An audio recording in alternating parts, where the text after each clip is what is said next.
I was actually using heroin and methamphetamines, which is pretty much the ends of the drug spectrum, the worst, the worst drugs that you could get out there.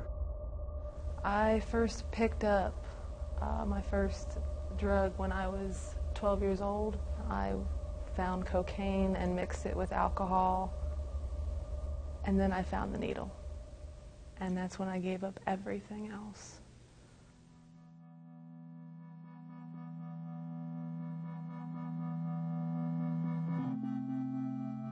The last thing I remember was I was in a Walmart parking lot and I was kind of skating around. Then everything went black. When I woke up, I was being put into an ambulance on a stretcher. I had overdosed on heroin. So my mom went online and she got the American Addiction Centers. And within probably that same day, I started getting phone calls from the people from the American Addiction Center trying to, suggest that I go to treatment. American Addiction Centers was founded in 2011 by Michael Cartwright. I've been passionate about this for 23 years. Addiction came this close to taking my life. Many, many people helped me overcome my disease. Now I'm proud to help others overcome their disease. The company has 8 facilities nationwide and treats more than 5,000 people every year. Last October, it became the first addiction treatment business to go public. Why go public? I go back to 1969 and the 1970s. Why did hospitals go public? Originally the hospital system was localized, and along came HCA and said, you know what, we need to standardize how hospitals are delivering care. I think that the entire drug and alcohol treatment center, we need to set a standard of care. Many times these treatment centers are in homes, they're in apartment buildings. I think what you'll see over the next 20 years with American Addiction Centers and others is that you'll see it be much more professionalized in hospital-style campuses or much nicer facilities. Well, how do you do that? You need capital.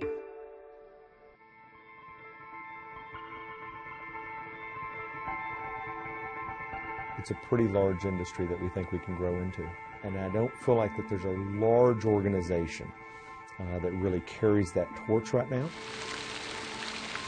American Addiction Centers raised $75 million in its initial public offering. Cartwright wants to use that capital to fund a nationwide expansion, creating the industry's biggest national brand.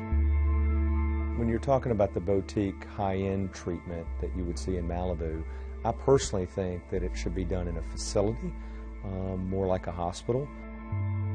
I think if you take a look at what we have at the Greenhouse in Dallas, Texas, you would see more of what I'm thinking of. It's just serene, right? You can do outside groups and the clients enjoy it.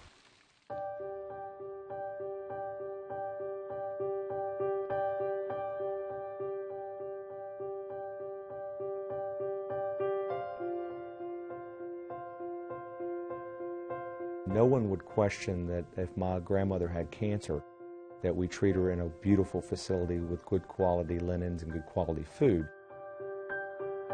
Yet a drug and alcohol person you ought to put in a cot in the local mission. I do still think that there's a prejudice around this being a moral issue versus a disease.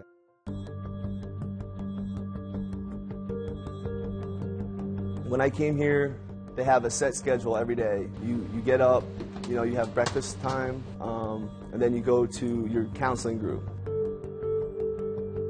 That actually started the basis of my recovery, because the first step is to communicate with other people.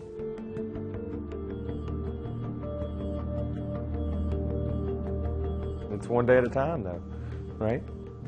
You need a game plan to stay sober. How many people are going to go back into a safe environment? It's just, I'm scared. I'm scared to go back. I know, I'm scared. I'm sorry. I'm scared to go back because my boyfriend's a heroin addict, a recovering heroin addict. He has a 2-year-old daughter. And how do you keep yourself straight when someone isn't straight? The ones that make a solid plan and stick to it, they're more likely to stay clean and sober.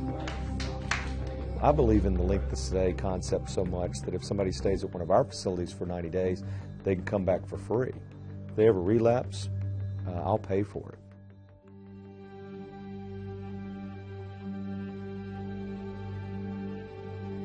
I'm not at this for just a year or two or quarter by quarter. I think that the public shareholders will want us to be good stewards with their capital. They're going to want us to grow.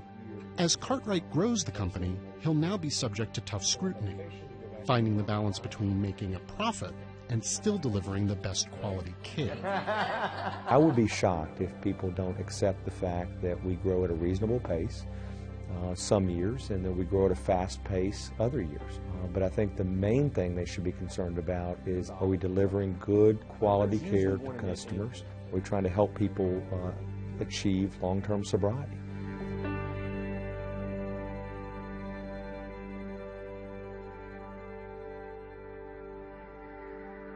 We cannot control addiction. We cannot control who is ready to stop and who is not. I've been sober for 16 months. My family is so proud of how good I'm doing. I got to a point with them where I thought that they would never even want to, see me again or be around me. I've been clean for over 16 months. My future is limitless.